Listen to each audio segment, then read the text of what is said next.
Good afternoon, everybody. Thank you for the invitation and the proximity to the good food here. Today I just want to talk about the Milky Way, but I should mention that in the last year I've been mostly thinking about cosmology in general, the real cosmology, not near-field cosmology. So do talk to me if you're interested in that as well. Let's start with the basic. So why do we care about the Milky Way in the first place, right? There are hundreds of billions of galaxies in the cosmos, and the Milky Way is just one of them.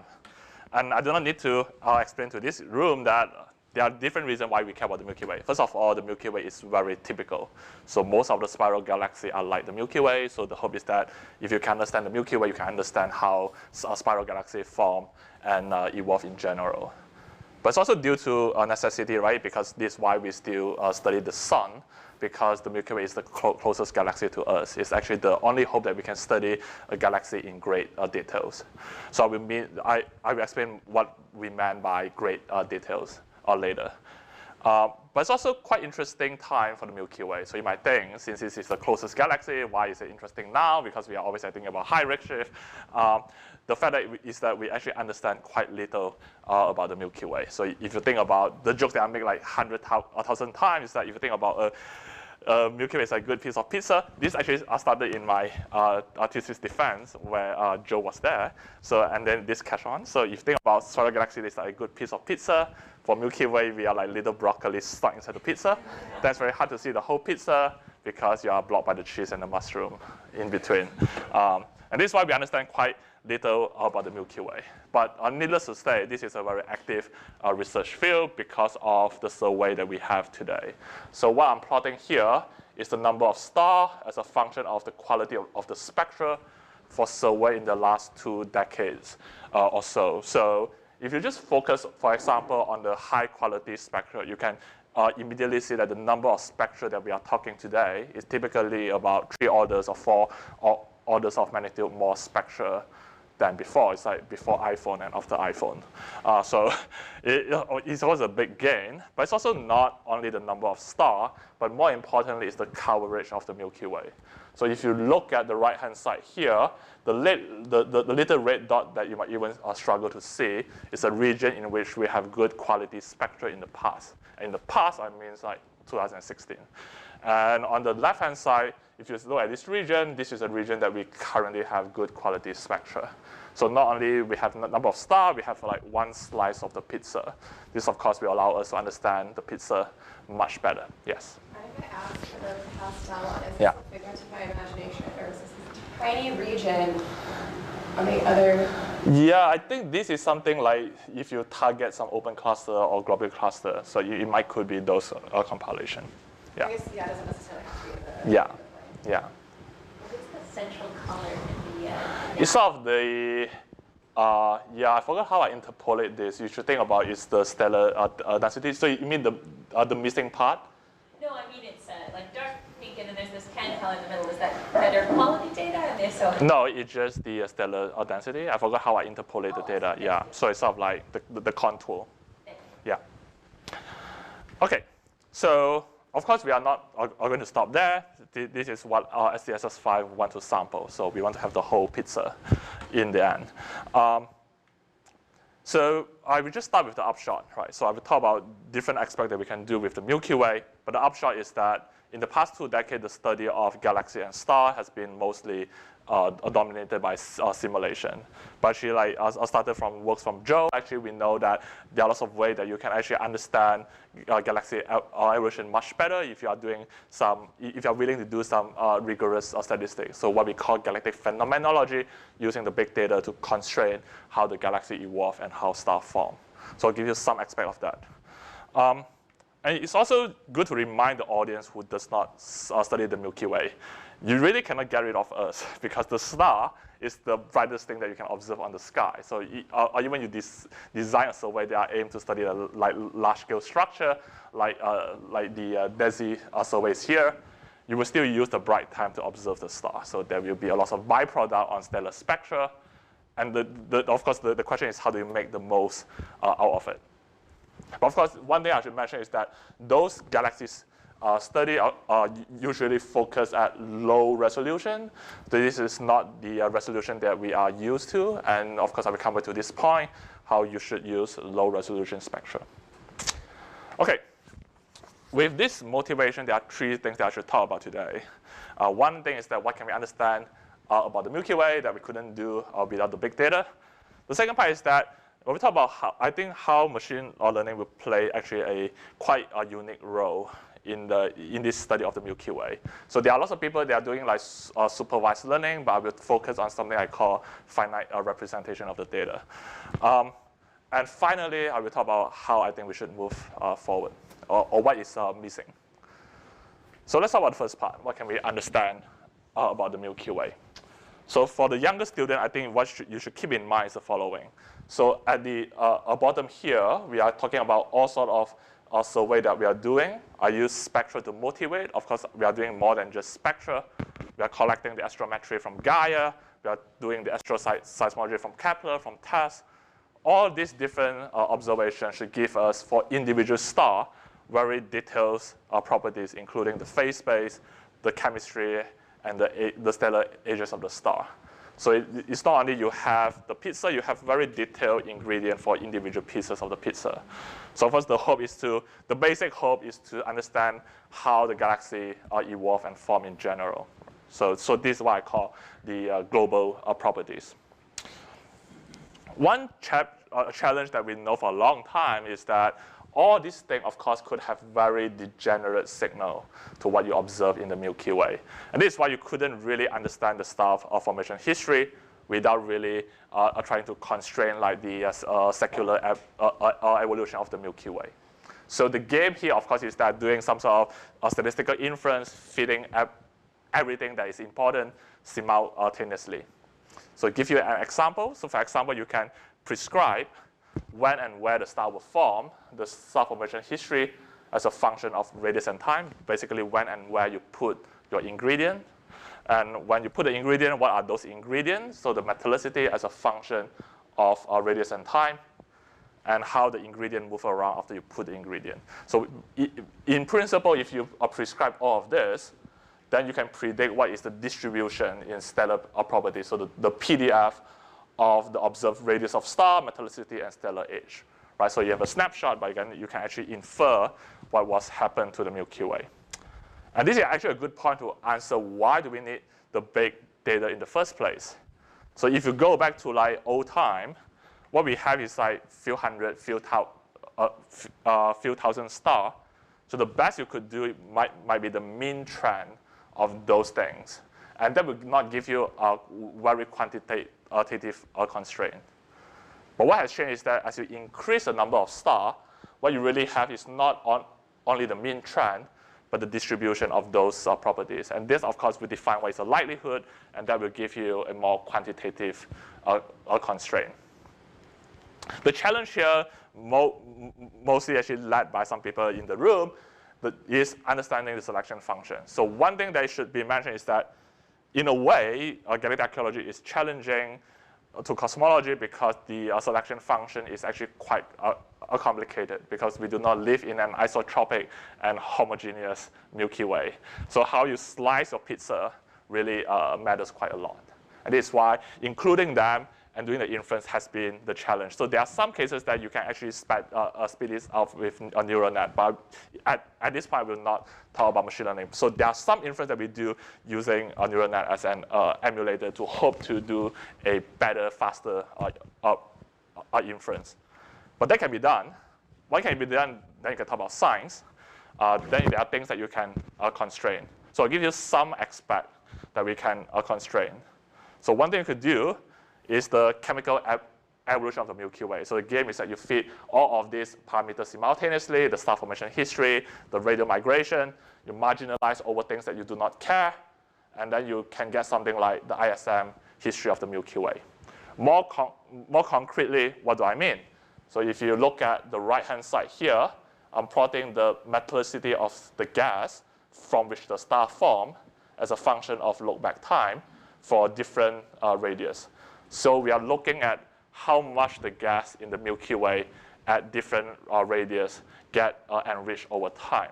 Of course, we know this happened because like supernovae, right? But this is, for the first time when you have big data, you can start to give very quantitative constraint on what happened to the gas of the Milky Way from which the star formed. Why do you care? There are different reasons why you should care. There are different corollary that you can get out from this. For example, a question that you can ask is like, where does the sun form, right? So we know that the sun is currently at 8.2 kiloparsec of the Milky Way. But of course, we also know that the ISM today is actually not at the same metallicity. So the sun statistically is more likely to form at different radius and move to the current radius. The game that you can play is the following, right? So if you know this a constraint, you can say, I know the sun by definition is at 0 here because this is normalized with respect to the sun. I know the age of the sun, which is 4.6 billion years old. Then you can say, unless the sun is abnormally, then most likely the sun is born at 5.5 kiloparsec from the Milky Way. So this is where the gas was at solar metallicity at 4.6 billion years ago. So there's one reason that you should care about this, but you can actually start to go more interesting. So you can, for example, do more than that. So what if you constrain not only the evolution of the global metallicity, but the evolution of different elements? So what I'm showing here is the enrichment of the gas for both iron and oxygen, right? So you can constrain that simultaneously. You know that different elements was produced by different channel. So you can translate the right-hand side to the left-hand side, which is the type 1 versus type 2 rate as a function of different radius and time. Of course, this assumes that you know the stellar yield pretty well. Of course, we do not know that. We assume that the stellar yield table is correct. But one prospect is the following. So if you know this guy, let's say from LSST, so you find for a Milky Way analog. So you can know the type 1 versus type 2 rate at different redshift. Combining these two gives you a very effective way to constrain, for example, your stellar yield model. So these are the game that you can play. So there are no one central question, but the whole idea that I'm giving this talk is to show you that the Milky Way really pinpoint quite a lot of astronomy in the Milky Way, and you should really refer back to the Milky Way. Yes. So if you look at different elements produced by the same process, do they all diffuse in the same way?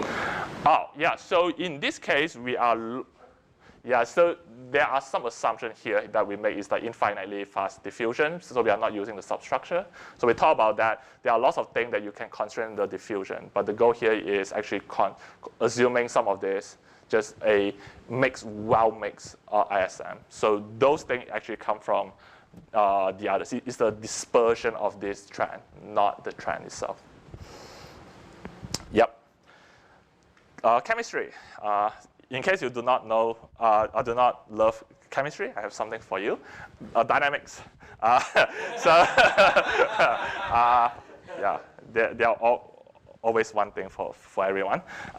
So, of course, you cannot avoid talking about dynamics because, we have Gaia. So if you do not work on Gaia, you are lame. You should work on Gaia. OK, so the same game apply. You have many stars. Not only you can study the mean trend, you can study the dispersion or the distribution of the phase space that give you the same, a more quantitative constraint. There are things that you can study that, for example, one example that we look into more is this question, is how does the Milky Way get a vertical structure, or how the spiral galaxy get a vertical structure in general. So if you look at any age-on spiral galaxy, one thing that you would realize is that the dust, of course, traces of gas in red is thinner than a starlight in blue. So what this means is that if you look at the molecular gas today, the molecular gas has a smaller scale height than the star. So at least for the thin disk, we know that we assume that actually the stars are mostly formed in the thin disk and subsequently get the vertical energy over time. It's kind of like you try to make a New York type pizza, but you end up with a Chicago deep dish. You want to understand why, right? So that's the goal. And even this very simple question, you thought like, hey, like galaxy evolution, what's the point? Even this very simple question is actually very much an answer. And the reason, of course, is that we was limited to the solar neighborhood. So it's really hard to give a very good constraint on the vertical thickening of the disk. This changed as well. So I talked about spectra, but of course in Gaia, now for a large part of the Milky Way, we have the phase space of the star. Of course, this can first give us a better constraint, and then we can try to interpret the constraint. So we'll start with the constraint, and then we'll tell you what does it mean. So the game that we play here is trying to understand how the vertical action of the star changes as a function of stellar age. So classically, people study these questions. It's called something age velocity dispersion relation. There are some reasons why velocity dispersion is actually not a very good probe. The action is better.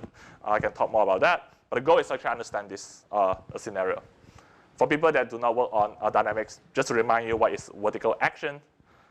So for a star that have a very large vertical actions, means that the orbits go up and down from the midplane a lot. So it's an excursion from the midplane.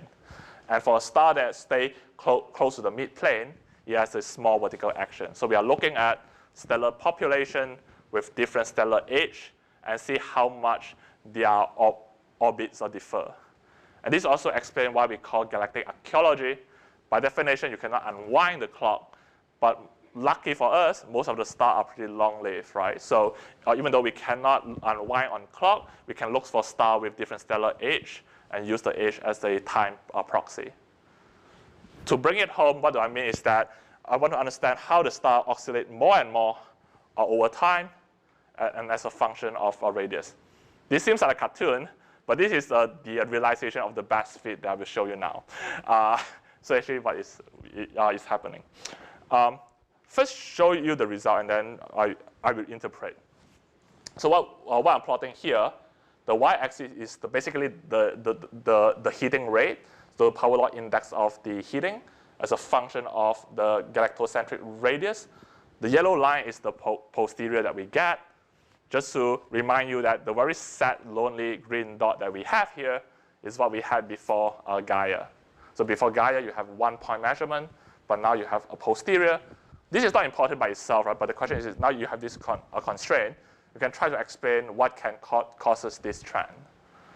And we start by asking a very simple question. This dates back to like people like Ray in the 1960s, which is to understand, can the Occam razor explain what we see in the heating? So the Occam razor is that the Milky Way do not have a smooth potential. You have a granular potential, and you try to transfer some of the in-plane motion to the vertical motion.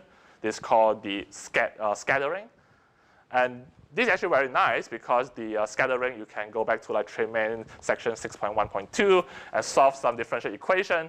And then you will realize that in this case, the action should be a diffusive process, so it is proportional to time. Also know that how much you get heated depends on how many GMC you have, which is a function of time and radius. The GMC can come from your star formation history, which we have a good constraint. How much you get heated depends on how much restoring force you have, which is the stellar mass of the Milky Way as a function of time and radius. The important part of this equation is that we want to say if the scattering is really the reason to heat up the disk, then your 2D properties of the Milky Way should fully predict the 3D evolution of the Milky Way because the GMC live in the disk. So there are basically not many free parameters that you can fudge here. So we are saying that if the Occam razor can explain the evolution, my 2D constraint of the Milky Way, which we have, should fully predict my 3D study. Of course, I will not waste your time if this does not agree. So the white dashed line here is what you would expect just based on the 2D star formation history itself. So this actually is a very good match. I don't understand. So according to what you said earlier, this should scale linearly with time. But can you, sorry, it should go like a square root. Yeah. It's almost linear in the time. Yeah, so this is something that you should be, this is a point that will take another 15 minutes to explain. But the upshot is that when we measure this, we are not measuring the evolutionary curve. We're looking at the endpoint evolution of individual population. So you could have different population that evolve with time to the power 0.5, but if they follow different track, then this slope can be bigger than 0.5. Yeah. I can do that again. Okay, so there are different reasons why you should care about this, right? So one correlation, I talked to many people here. This actually is a way to really give you a kinematic age. So if you have a white dwarf population or some, white dwarf, you don't need that because you have the cooling age. Let's say you have a main sequence. I want to know the age, that you don't have a good way to do that. This orbit age relation gives you a constraint on the population, the age of the population, some weak constraint. And people study this and say, the hot Jupiter, exoplanet with hot Jupiter have a different orbits, and therefore their age is different. So this study itself is a galactic study, but can give you a way to give you some weak age estimate when you are desperate. One question you brought up something in terms of like being able to use white dwarfs is much better for like. Yeah, so white dwarf is good, but of course but white dwarf is very close by, right? So if you have white dwarf, you do not need to, the ages is very well defined because of the cooling sequence. But the white dwarf will not be a good proxy for this kind of study because you do not get the range that you want because they are faint. Does this kind of model track also the radial migration of stars? Oh, so here, no. So the study that we are doing here is given the radius, what is the vertical heating. So my student, Niesh, is actually combining the study that he do in 2D with this 3D and fit everything simultaneously. Yeah. Well, just qualitatively, how much radial displacement does one get? Yeah. Compared to the vertical? Yeah, so there's sort of the 2D study, right? I show you the ISM result, but actually that's not the result that we care about in that paper. That one is the result that I show you is the nuisance parameter that we marginalize over. The key result of that is the radial migration. So you have some diffusion. I forgot the exact number, but it's actually semi-vigorous. Say it again. So it's it's not negligible. I forgot the number. It's like Like this, is it comparable to vertical diffusion, or that's my simple question? Smaller or bigger? Because the way that we're looking here is the power law index, so I need to know it's not really an exponent. Yeah, I can look into that and give you, yeah. But also, in this case, you also have to assume some kind of GMC scale height. Yeah, I assume the GMC is in the disk, so there are no scale height, they are just in the disk. But then you start with some random line. Oh, yeah. So, sorry. The gas disk from which the star form do have a finite scale height. And that's independent of the distance from the star? That's independent. So the other constraint that I didn't show here is that you also get the gas scale height based on the initial vertical action. So basically, your gas has a finite dispersion that gives you the finite initial point, and that is consistent with the ISM dispersion. We assume the ISM is always the same thickness. That's the problem with this kind of model. So because you cannot fit for both, it's either nature of nurture, and this is why we restrict to the last 8 billion years old for the thin disk. So we assume that in most of the simulations that we have seen, people assume that after the first 5 billion years, the gas cool down, the upside down is not that important, so most of the heating come from the heating. So come from the nurture, not the nature. Yeah, but of course there are hopes to say if I combine different action, can I break these two degeneracy? If you just fit for the vertical action, these two are completely degenerate. Yeah. Yep. So another corollary, just like a brain teaser, if you are not being teased. So one thing that you should think about is there are lots of studies to study the dark matter substructure with the halo. But if the evolution of the Milky Way is completely secular, it actually means that the disk itself is also a very useful probe to understand the dark matter substructure. So actually, Jeremy also could write a fuzzy dark matter based on the vertical thickening of the disk as well. So there are some hope that if now we know that most of the thickening is due to secular evolution, you can go back to understand what is the substructure that you need to get this sort of heating. We assume it's GMC. It gives you the right orders of magnitude, but there are things that can be done. Okay, So there's a large-scale mapping. That's sort of like very old school. Sorry, Joe. But there are things that I think is more exciting, but there are works to be done. So I want to talk about more sort of forward-looking what I think galactic archaeology should do, which is what we can understand about the Milky Way in the future. So it comes down to, if you want to do this kind of mapping, you actually do not need to collect that many stars. You can do a very good constraint. Even back in Joe's time, we can use, no, Joe's, because like, sorry.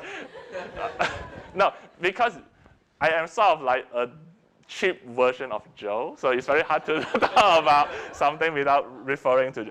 But even with a Segway data, the constraint that we get here is not much stronger than Segway, for example. So if you want to do a large-scale mapping, fundamentally, the number of parameters that you have in the model is actually not that many. So you can actually do a pretty good constraint with a small number of stars. You can do that with like a sub-fraction of a million, right? But why do we still are collecting spectra? Like why? Are we wasting time? I think the point here is that as you go beyond million stars, this go back to my paper in 15.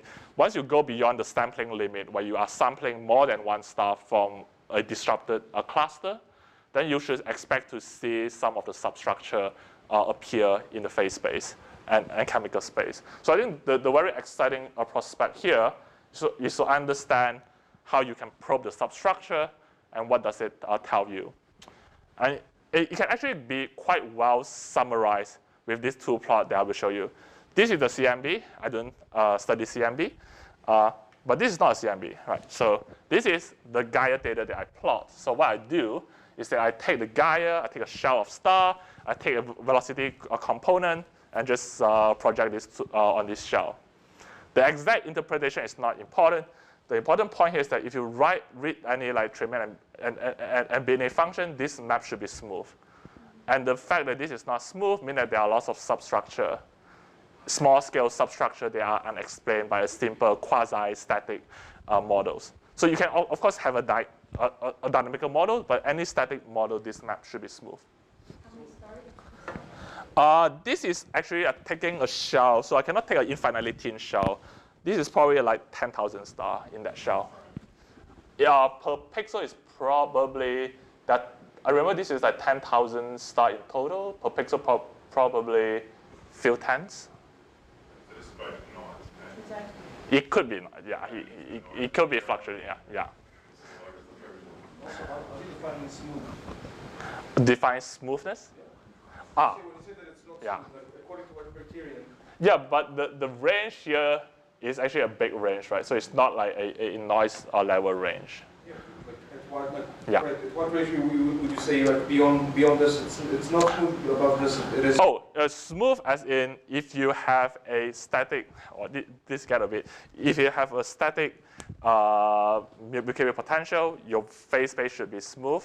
And when you smooth as in there is a gradient, but it's a smooth function. Okay, wow, smooth function. It seems like there's a smooth transition between what Yeah. Not at this scale. Not at this scale. The smoothness. That's not the point. So actually, it's a good point. How do you define smoothness? How do you define substructure? How do you get a good summary or statistic for that? Which is sort of why I ventured into cosmology, because I want to learn from those people that understand a summary statistic very well.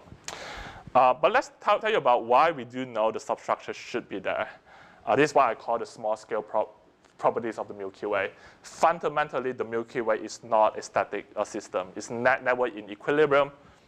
Example, so if you form a cluster, you inject overdensity in the phase space, so they are not equilibrium. You want to disperse that back to equilibrium. So you saw increasing entropy, and you want to decrease the entropy. Similarly, in the chemical space, if you have stellar yield, you inject overdensity, you diffuse that back to normal. So the Milky Way see this substructure because they are created by all these small-scale properties of the Milky Way. So you can think about how you extract this substructure, right? So there are different metrics. Let's start with a very simple non-metric. So one thing that we start to look into is, can we understand the substructure? This turned out to be a very tricky question because you cannot refer to binning and tremaine. But then you can also not run a full-scale simulation, right? Because if you want to understand the substructure to the stellar level, you need to resolve to individual stars. So you cannot run an n-body. So that will require like 10 to the power 12 particles. So what we are doing here is something in between. So we are orbit integrating star with a time-changing potential. So the n-body talk to the potential, but do not talk among themselves. So this gives still somehow keep the computational time more manageable. Yes. Is this like a tree algorithm or something? Yeah. So basically, the challenge here is that because the particles do not talk to each other, but still talk to the time-dependent potential. And the tricky part is that we do inject GMC in the potential. So what it really does is say, for every particle, each time step, I find a set of GMC that could give me important influence. So I will just integrate over those things.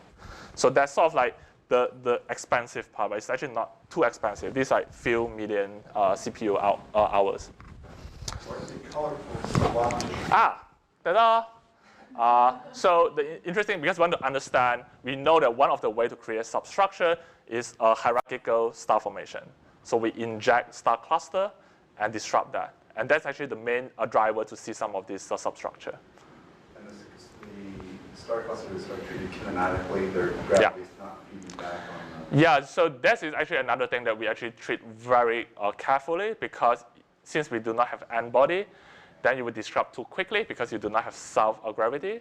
So we need to specifically under-visualize the cluster so that the disruption time mimic what you would have if you have an n-body. But once you disrupt them, who cares, right? Because they are like, hey, I'm free. Right. So that's the point. So one thing that we look into is, so we have this simulation. You can dice that in different way. You can look into the 2 point, but we start with something simple. We start with something like people like, which is co-moving star. And if you look into Gaia, this is actually a big industry because co-moving star, Gaia, there are many stars that are super cute. They just like walk together. And you find them all the time, but there are not many people use sort of the numbers or statistic of those, which is what we try to do here. So what we are plotting here, the y-axis is the fraction of stars that are co-moving as a function of the velocity differences of the 2 stars. So by definition, if you allow for the differences to be very large, by definition, all stars are co-moving. And this is why it goes to 100% here. So the two lines here is, one is showing you the real data, and the other is the simulation projected to the observation space, so including the selection function and everything. So the simulation agree with the observation quite well. Not the point here. Yes? Sorry, just a quick question. You said, and I missed it, for this velocity, Yeah. is this, like, say, because of the Gaia, is this on the plane, or is it with the stars that happen together? This is the 3D velocity differences. Yeah, so we actually have to use the Gaia RVS catalog. So this is why we restricted to a small sphere around the sun. What do you know about when the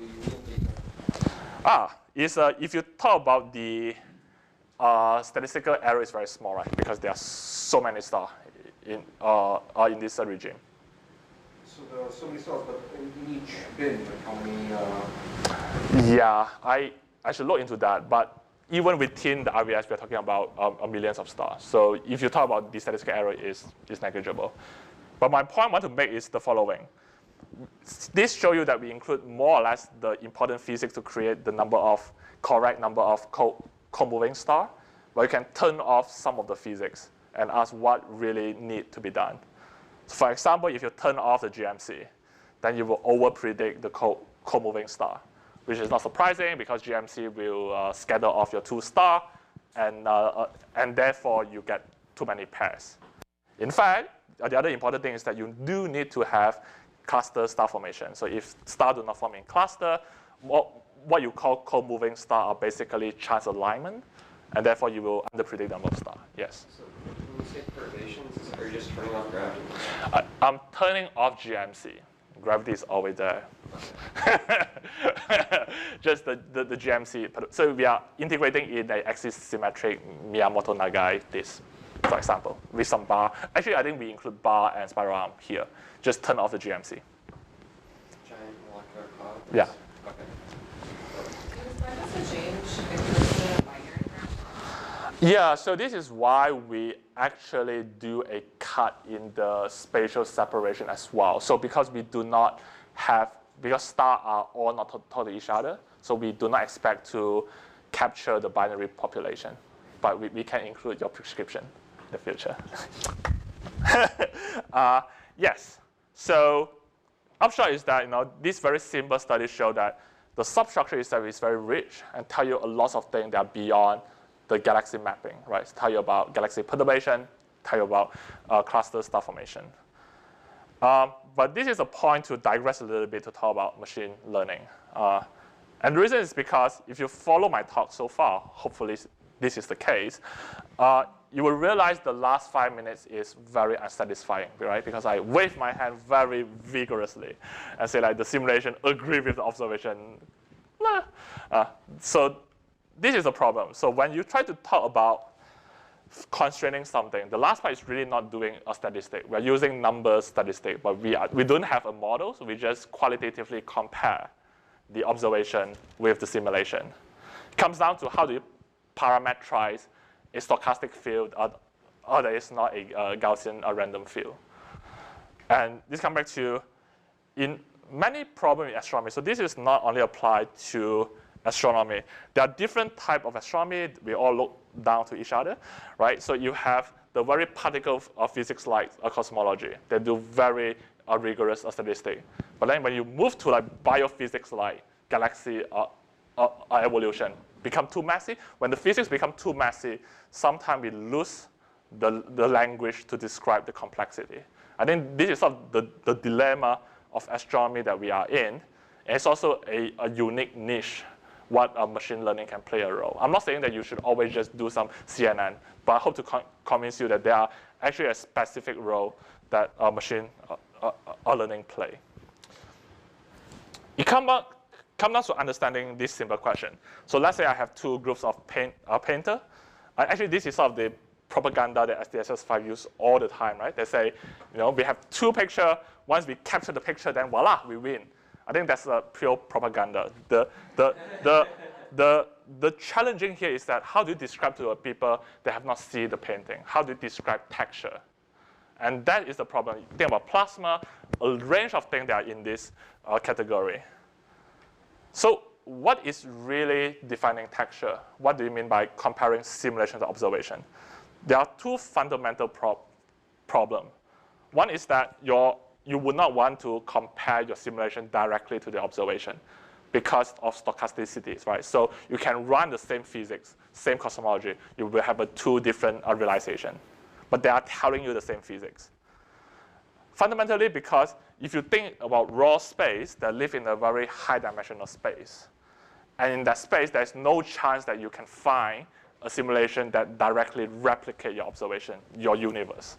So this is why people always say you want to find a good summary of statistic, or in machine learning languages, a finite representation.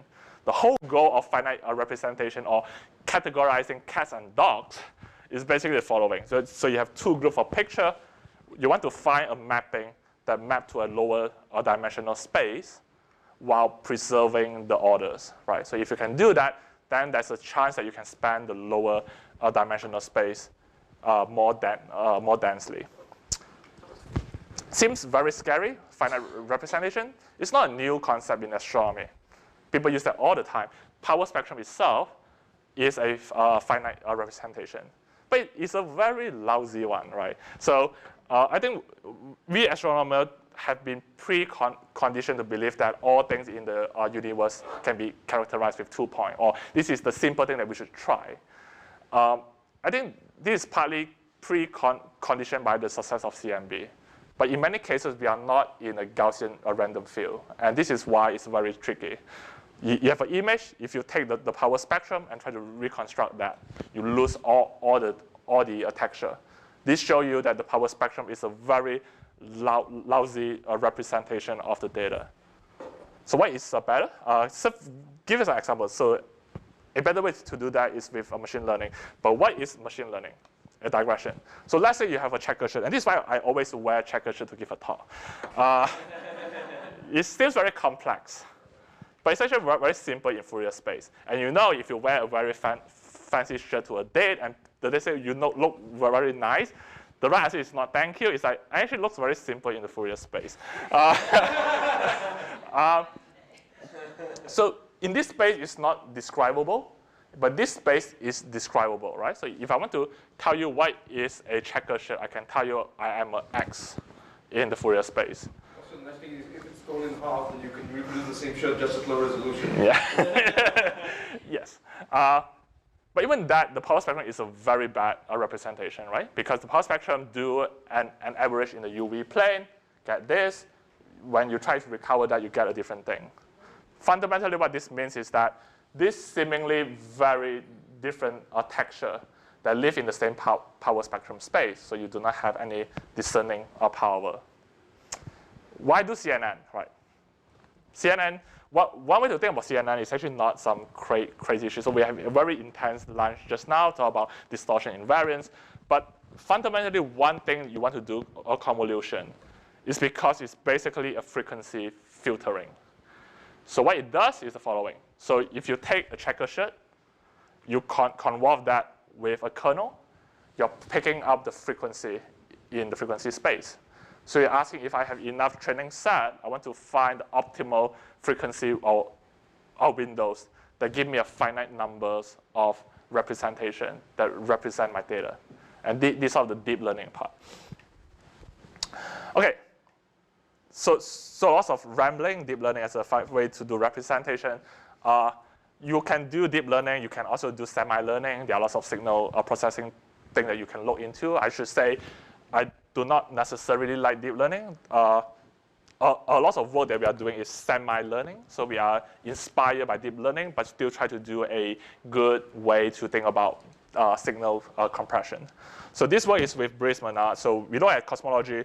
We look at weak lensing maps. So basically, you have two weak lensing maps. If you do a power spectrum, you get a very weak constraint, which is in blue, because they all live in the same space in the power spectrum.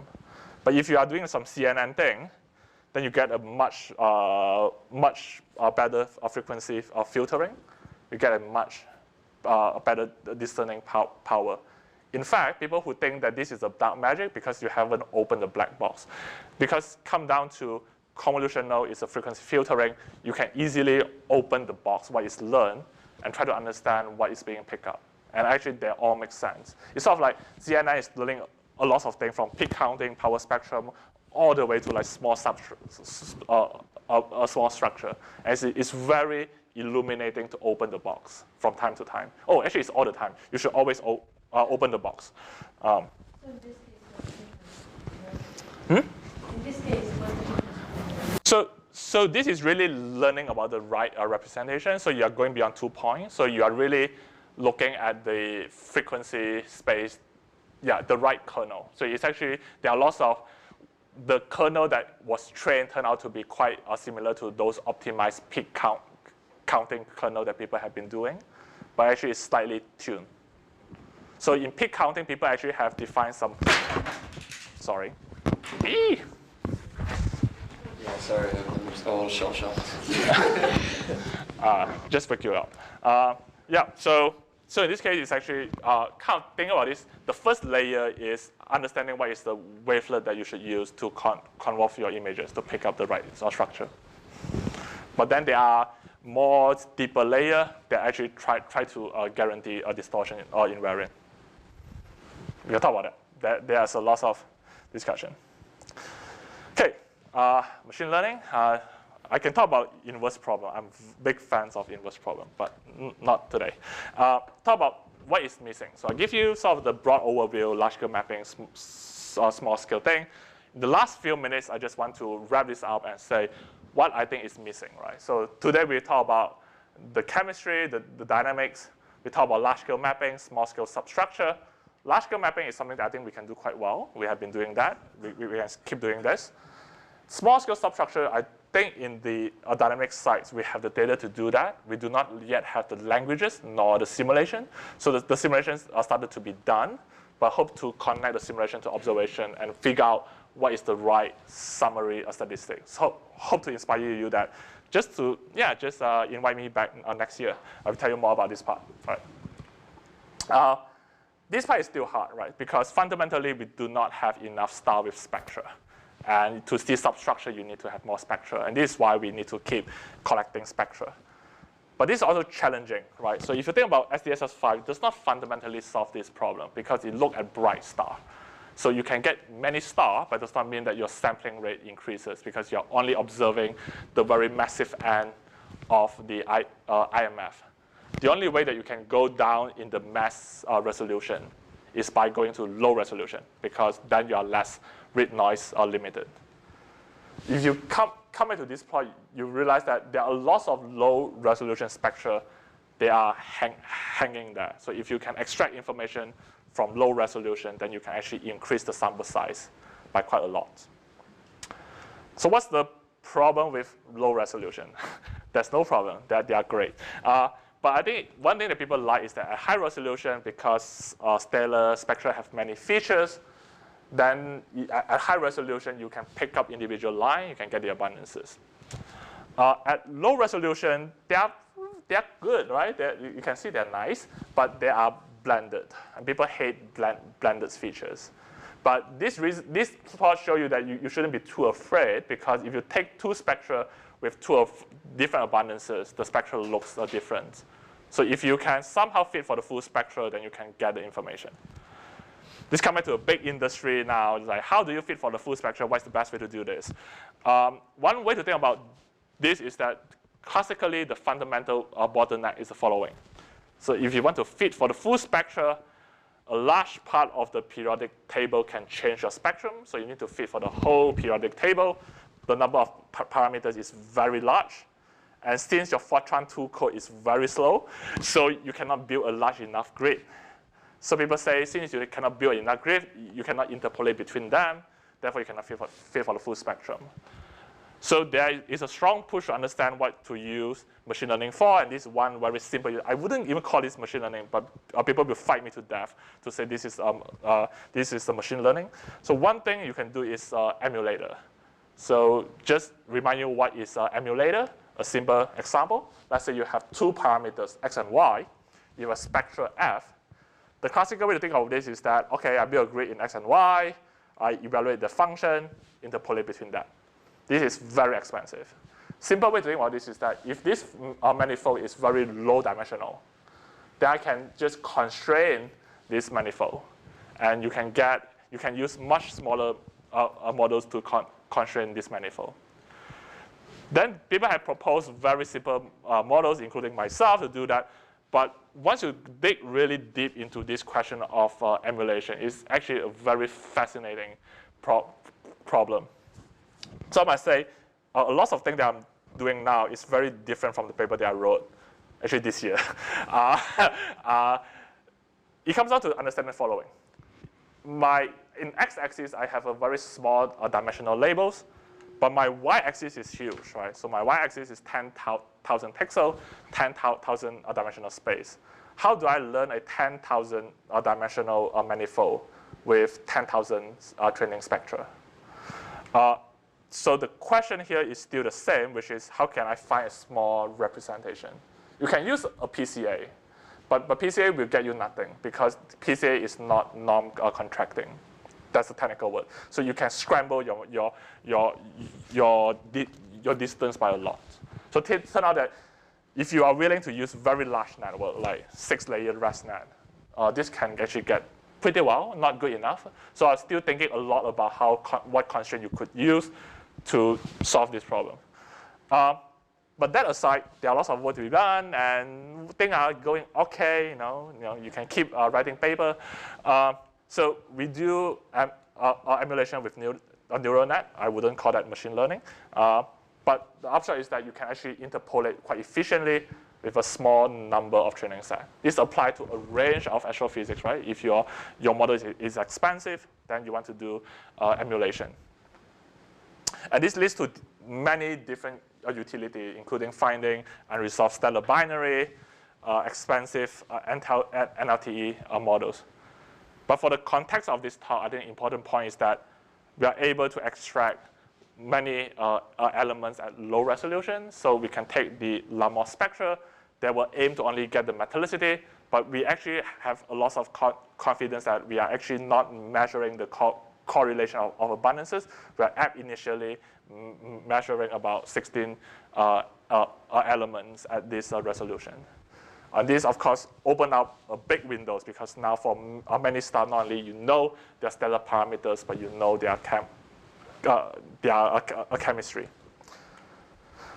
Okay, ramble a lot today, but just to bring it together, right? So I think that there should be no doubt that this is one of the best times to do galactic ecology, even though I'm no longer working in it. You should do that. Hope to convince you that machine learning is not a black box. There are lots of ways to think about machine learning. And a combination of these two actually can get you a very long way. The hope is that using very lousy but abundant data to get to this stage where you have the properties of individual star. I've shown you that classically we have been doing galactic phenomenology. You try to map out the Milky Way. This can be done quite effectively. But the hope is that you can increase the dictionary and explain what is substructure, comparing simulation to observation in a more effective way. And that will give you a long way to understand the small scale structure of the Milky Way. With this, I will conclude. Thank you. So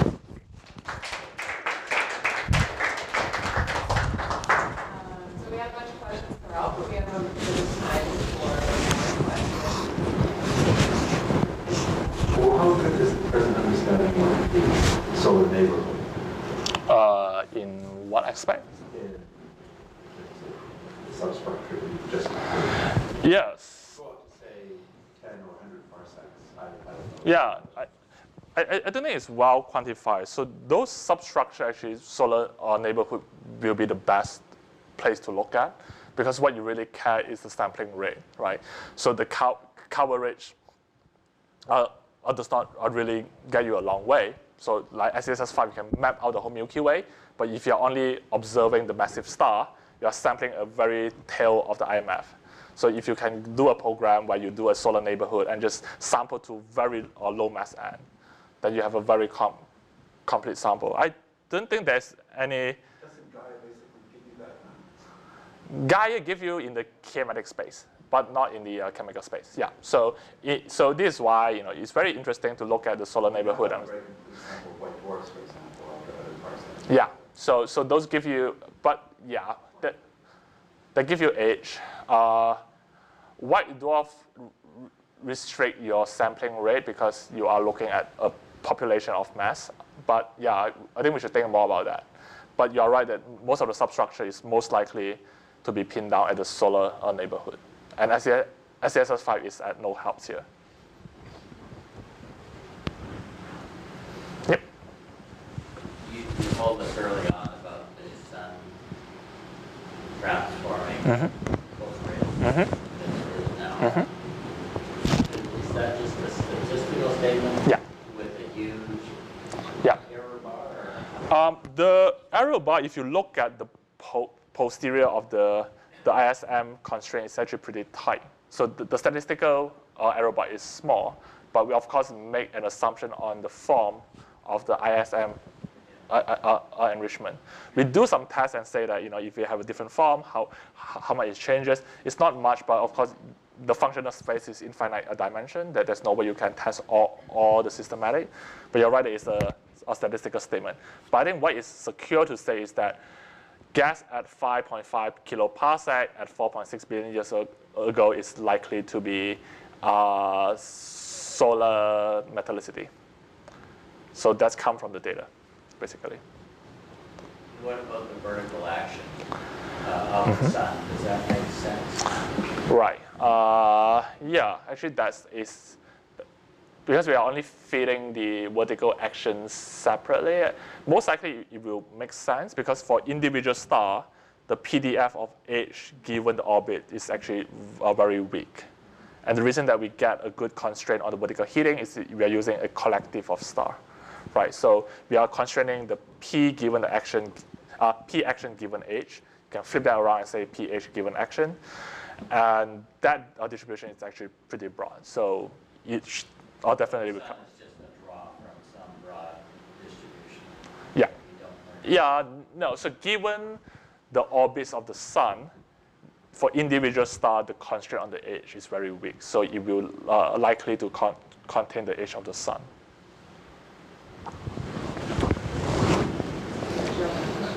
Compare those ISM enrichments to the simulations. Yeah, actually, yeah, I need to make sure Nietzsche look into that. We sort of like stuck in the way, we can talk more about that, which is we are stuck in the sense that stellar yield table really sucks. So the hope is that You don't have to have the yield in the simulation. You can just see like how the ISM, the global metallicity, yes. The trend, actually, we looked into that at one point. I think roughly agree, but depends on what simulation. I think we checked with the group at HITS when I was there. Origa and the British guy. Who's that British guy?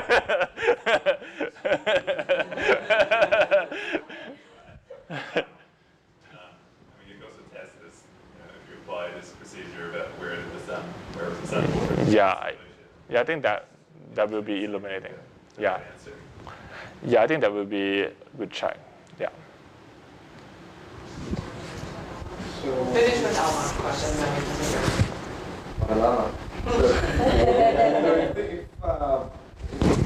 As time goes by, the scale height increases. So how, if things continue the current trend, how long until the aspect ratios of all the unity? Say this again. How long? Scale height increases with time. Oh, it will take a long time. It's a t to power 0.5 growth for individual track.